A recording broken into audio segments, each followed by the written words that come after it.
Guys good morning welcome back to my newer vlog I hope કે आप ठीक हो गए गुड मॉर्निंग જય શ્રી કૃષ્ણ મસ્ત મજાની મોર્નિંગ થઈ ગઈ છે એકદમ ક્લાઉડી બહાર એવું લાગે છે કે આપણે નીકળીશું તો વરસાદ આવશે એટલે સાથે રેનકોટ રાખવો જરૂરી છે અને આજે ભાઈ બહુ જલ્દી ઉઠી ગયા છે જલ્દી એટલે 7 વાગ્યામાં ઉઠી ગયા એટલે એમ લાગે કે ભાઈ બહુ જલ્દી ઉઠી ગયા છે એટલા ટાઈમ પછી આજે 7 વાગે ફરીથી ઉઠવાનું થયું છે બાકી પહેલા હું 6 વાગ્યામાં ઉઠીને હાલવા વયો જતો એ ટાઈમ હવે પાછો લાવવાનો છે ક્યારે આવશે જોઈએ છીએ સવારમાં મોર્નિંગ વોક ઉપર જવાનો સવારમાં જો આજે ભાઈ બેસનના પુડલા બનવા મળ્યા છે આજે આમ લાગે છે કે કાંક અલગ બ્રેકફાસ્ટ છે આવો મમ્મી રોજ અલગ અલગ બનાવતા હોય તો એકનો એક કેમ બનાવું મારે ન જોઈ ને ભાખરી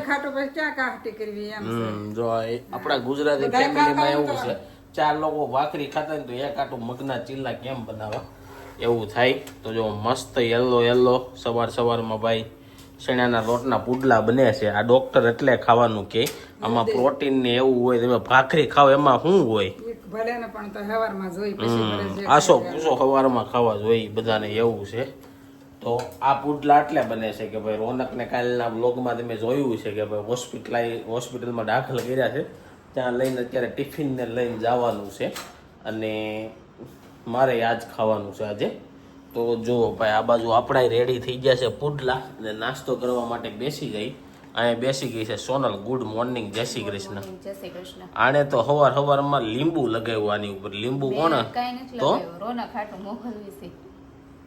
એવું છે એમ ને મેં કીધું સવારમાં તો લીંબુ લગાવીને ભાઈ કેમ ખાવું દાંત આંબી જાય ખાટું લાગે સવારમાં તો એટલી મજા ન આવે પણ ઉઠતા વેત સવારમાં એટલો બફારો ગરમી કેમ છે વરસાદનો આવશે વરસાદ કાલ કેમ બોર પછી આવ્યો તો એમ મને એમ છે આવશે તમે બફારો પકડાનો આજ કેટલી તારીખ છે 18 છે ને ઓકે 20 તારીખ પછી ભાઈ બહુ મોટી આગાહી આપી છે વરસાદની જોઈ છે આવે છે કે નહીં ચાલો સવારનો બધો બ્રેકફાસ્ટ કરીને પપ્પાને છૂટા કરી પપ્પાને હવે છે ને કીડીયું સડતી છે અને હાથનું કીધું તું 8 થઈ જાય એટલે કેટલા વાગ્યાના વહી ગયા છે 4 કે 5 વાગ્યાના 4 વાગ્યાના ગયા છે અને હા એટલે એને આપણે છૂટા કરીએ ટાઈમ જતા વાર લાગે ગયા છે 10:30 અને જો ઘરે પહોંચી ગયા છે અને હોસ્પિટલે હતો ત્યાં લગી અને ઘરે આવી ગયો તો જો બપોરની જમવાની તૈયારી ચાલુ થઈ ગઈ છે શું બનાવવાનું છે બપોરે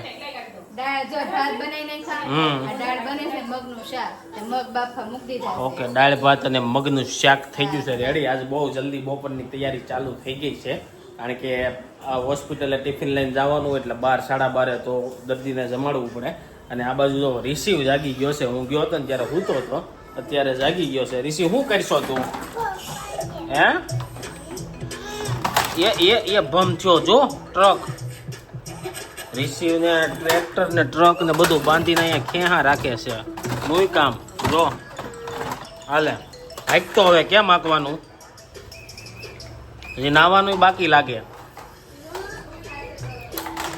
હવે એની ટ્રક આરે રેમાં રાખશે બાકી આ બાજુ જો રાધિકા આવી ગઈ છે સેવા માટે સેવા કરે છે અહીંયા દાડમના દાણા ને એવું કાઢે છે બધું હે ને તો ચાલો પાછા આપણે જાવું ને જ્યારે બપોરે ત્યારે તબિયત ને એવું તમને બતાવી કેવી છે આગવામાં થઈ ગયા છે અત્યારે બપોરના 1 અને જો જમવા માટે બેસી ગયા છે ભાઈ આજે ફૂલ જોરદાર મેનુ છે જોઈ લો ફાડા લાપસી ખમણ અને મગનું શાક કેમ એમાં એવું શું છે હા એને આવું કઈ ખાવું તો હોય નહીં હોય તોય બરોબર છે એટલે જેને જે ખાવું ખાય કે એને તો કઢી ખીચડી ન હાલે એટલે એ વાંધો અને અહીંયા જો ભાઈ જોરદાર છે હું બોલું કઈ ખબર નથી આ બાજુ સોન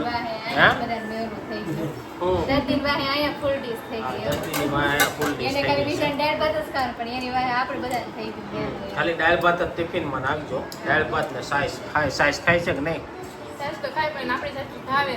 એવું છે કેમ ખાટી જોઈએ ને ઓકે તો જો એવું છે બાકી પપ્પા દાબો મારવા મળ્યા છે ફાડા લાપસી પપ્પાને જોતું હતું ને એવું મળી ગયું મગનું શાક ને કાંઈ મળવા દીધી તારું કેમ થયું આ ભાઈને ખમણ મળી ગયા અકર એને મગનું શાક મળવાનું હતું એ મગનું શાક ને ભાત ખાત પણ આવી ખમણ વધારે ખાય ફોકસ મારશે ખમણ ઉપર હા દાળ ભાત ઓકે તો જો આપણે લાપસી ઉપર ફોકસ કરવાનો છે ચાલો દાબો માર લે બાકી રિસીવ તે હું ખાધું તો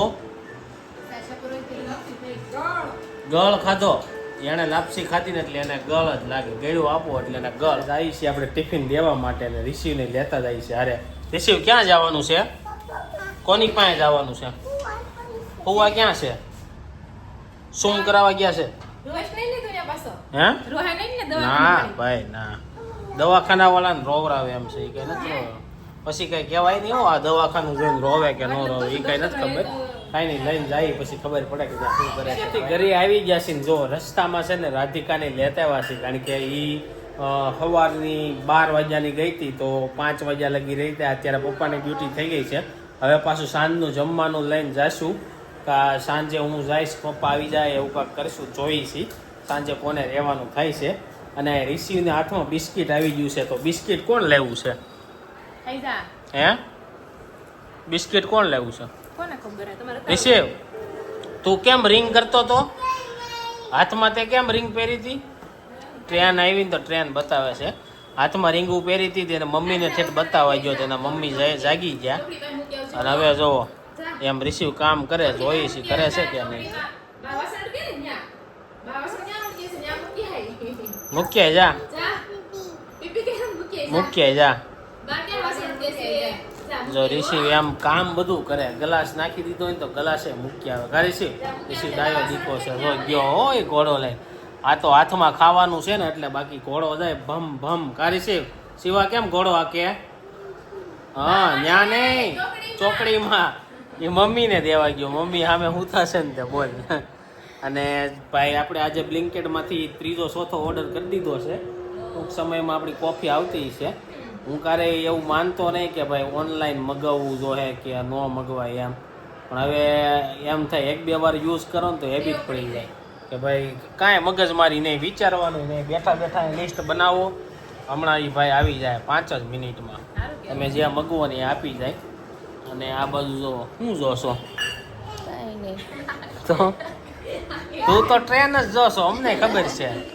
ગાઈઝ આપણે જે ઓર્ડર કર્યો હતો ને આવી ગયો. ખાલી છે ને 5 થી 6 મિનિટમાં ઓર્ડર આવી ગયો. ઓર્ડર કરતા છે ને ખાલી 2 મિનિટ જ થઈ ગઈ. જો બ્લિંકેટની કોથળી આવી ગઈ છે. અને હવે આપણે આમાંથી મમ્મમ ઓપન કરી. રિસીવ મમ્મમ કૂટી ગયું. હું રિસીવ આમાં મમ્મમ મગાવી દો. આ તો ખાને તો જો આપણી છે ને ભાઈ, લે આ તો કટકા એવા કોફીમાં આ વખતે. ઓલી તો ક્રશ પાવડર આવતો, હવે હે હું 2 આવ્યો એ મને ખબર છે. મેં મગ્યું છે એ ચિયા સીટ છે. એ પાણીમાં પલાળીને છે ને. હા, ટ્રેક્ટર દોર્યું છે. હા, રિસીવને તો ટ્રેક્ટરની ખબર પડી ગઈ. આ 2 પમ્પિંગ સીટ સિયા સીટ્સ મૂકવા છે. ખાવાના કાંઈક ઘટતું હોય ને તો એમાંથી મળી જાય એવું કાંઈક કહે છે, પણ આને કેમ ખાવાની કોમેન્ટમાં કહેજો.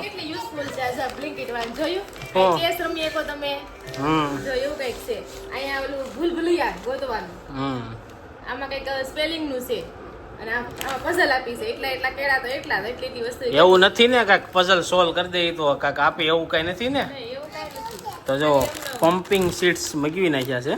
આ વખતે ઓનલાઈન મગવા છે. નેક્સ્ટ ટાઈમ આપણે નજીકની દુકાનમાંથી કીનું હું કરશું નહીં વિચારીએ છીએ. અને આ બાજુ આ બધું બતાવવા રાખે છે.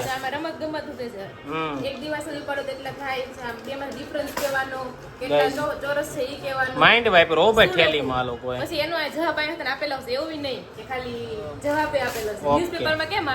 હા, અને આ જો કોથળીઓ તોડે છે. સિયા સીડ્સ કેક છે ને હમણાં રોડે ચડાવશે એવું લાગે છે. અને બધી વસ્તુ તમે ખાવાનું મગાવો ને ખાતા ખાતા બધું સોલ્વ કરતું જવાનું. અને જો આપણી કોફી નીકળી ગઈ છે. કેમ લાગે? કટકા હોય ગરમ પાણી કરી નાખો એટલે હમણાં થઈ જાય કોફી ને. એવું છે. આ કટકા ઓગળી જતા છે. ઓલી પાવડર વાળી હતી, આ કટકા વાળી છે. કટકા નથી હાવ એકદમ એટલે પ્રીમિયમ. હા, આને જો મોઢામાં નાખી કડવી છે ને ફૂલ.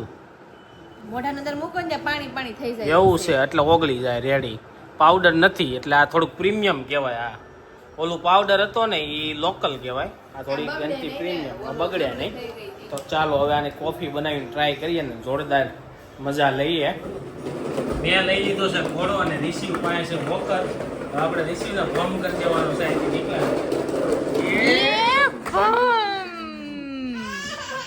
ભમ થઈ ગયું. હસીન ભમ થઈ ગયો. કઈ નથી ભરી પપ્પાને ભમ કરી દે. પપ્પાને યાર ભમ થઈ જા. હવે એ નથી રમતો વચમાં રમતો હતો એમાં એવું છે થોડો પગ ઉપર ચડી ગયો 7:30 થઈ ગયા છે ને રિસીવ છે ને નીચે ગયો છે રિસીવને લઈને મંદિરે ગયા હતા પણ ત્યાં કાંઈ વ્લોગ લેવાનો નહીં ભૂલાઈ ગયું ત્યાં લીધો હોત ને તો મજા આવત બાકી જો આ બાજુ છે ને આ શું છે કોમેન્ટ કરજો આ દવામાં ઉપયોગ થાય વસ્તુ છે કેટલા લોકોને ખબર પડે છે કાલના વ્લોગમાં જો બાકી જો સાંજની જમવાની તૈયારી ચાલુ થઈ ગઈ છે શું છે મેનુ આજનું મેનુ બધું નીચે મૂકી દીધું છે આજે 7:30 જલ્દી જમવાનું થઈ ગયું છે કારણ કે ટિફિન લઈને પાછું આપણે હોસ્પિટલે જવાનું છે આ હમણાં થોડાક દી એમ થાય આ છે ગુલાબ સટ્ટો અને આ છે સેવ ટમેટાનું શાક ભાખરી મરચું ખીચડી તો ભાઈ શું કહેવાય દર્દી તો ખાતા ખાય બહુ વધારે બનાવી નાખી હા રોટલી શાક ને ગુલાબ સટ્ટો કહેવાય એ તો આપણે પહેલી વાર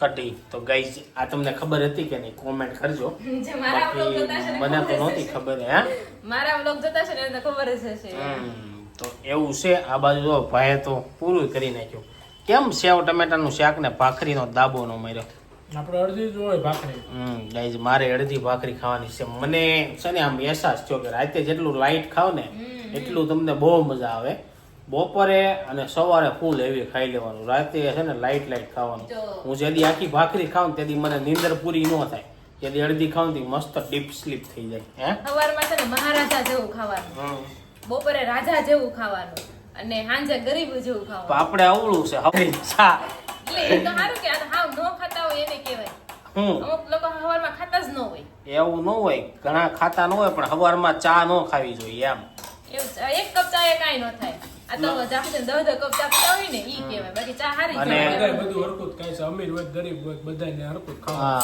તો એક દાખલો જોઈ લે આપણા પરિવાર બોડિયા તળાવિયા પરિવારમાં મોટા ભાઈ બધા ચા ભાખરી વાળા છે એમ હું અડધું સુરત ચા ભાખરી ખાય આ તો બધા ટકાટક જ છે ને કોઈને કઈ વાંધો આવે છે કોઈને વાંધો નથી આવતો કોઈ 50-60 વર્ષ જ જીવે છે ખાય છે ઈ નથી ખાતા ઈ હું અમે ગઈ છીએ રોટલી નો મળી જાય ના પણ કર નાખી તમે એમ કહો છો હવારમાં બી ઓલું ખાવી છે એમ તમે 4-5 થી ખાલી હવારમાં નવીન આઈટમ ખાશો 5 માંથી તમને ભાખરી નો સાંભળે ને તો કે કાઈ નહીં મગ પલાળી નાખજે કાલ મગ પુડલા કરી આપણે એમ થાય કે નાખશું બનાવી હા બટેકા પૌવા બનાવી નો ભાવે આપણને ભાખરી તો જોઈ જ આપણે ટેવાઈ જશે આપણે ભાખરી ભાઈ રંગ રંગમાં 3 દિવસ હમણાં બધું અલગ અલગ ખાધું ને તો વાઈસ એમ છું નહીં કઈ ખાવું જ નથી પેટને આમ પોરો દઈ દેવ સામે એવું થઈ જાય તો ભાઈ શું કહેવાય ભાખરી રંગ રંગમાં સડી ગઈ છે ઋષિને તો તમે એવી ટેવ પાડો ને ઈદડાની ને બટેકા પૌવાની તો એને ટેવ પડી ગઈ હશે એને પડી જાય પછી એને સવારમાં રોજ જોઈ પણ એને તે એવું કાંઈ નથી સવારમાં એમનો પ્રકટતો હોય દૂધનો વાટક્યો લઈને ચા દૂધ ઘડીક થાય તો જ્યુસ આવે પાછું ને એવું બધું હોય કાંઈ નહીં આપણે જમીએ 9 વાગી ગયા છે ને હવે પપ્પા જમીને આવી ગયા છે તો આપણી ડ્યુટી પૂરી થાય અને પપ્પા લગભગ રાત રોકાય જો પપ્પાને નહીં રોકાવું તો હું આવી જોઈ છે કોણ આવે છે બાકી આ બાજુ તો પટેલ બેહી ગયા છે શું છે પટેલ કેટલાક દી ખીચડી ઉપર કાપવાના છે 4-5 દી ઉપર તમારે તો ખીચડી ખાવાની છે હારો અમારે ખીચડી થઈ જાય ખીચડી તો વાંધો ઈ નડતી નથી અહીંયા હોવું પડે ને એ તકલીફ પડે કારણ કે બધા લોકોને એવું હોય ભાઈ એક જગ્યાએ બેઠા ન હોય બેવું પડે ને એ નક્કી છે પણ તમારે ખીચડી રોજ આવશે અમારે આવે છે અત્યારે એવું થાય છે ટીવી ચાલુ થાય છે ને જેઠાલાલ આવે ને એ પણ ના પાડતા હતા પટેલ ના પાડતા નથી જોયું આમ રાધિકાથી એને દી જ કર્યું નહીં અહીંયા એ તો નથી અને આ બાજુ તો રિસીવે આવ્યો છે ફુવાની ખબર હાલ હાલ ઝૂમ કરાવો હાલ લાય ઝૂમ કરી દઉં જો હાલે પકડ જો ઝૂમ કરાવો અહીંયા ટ્રાન્ઝેક્શન જો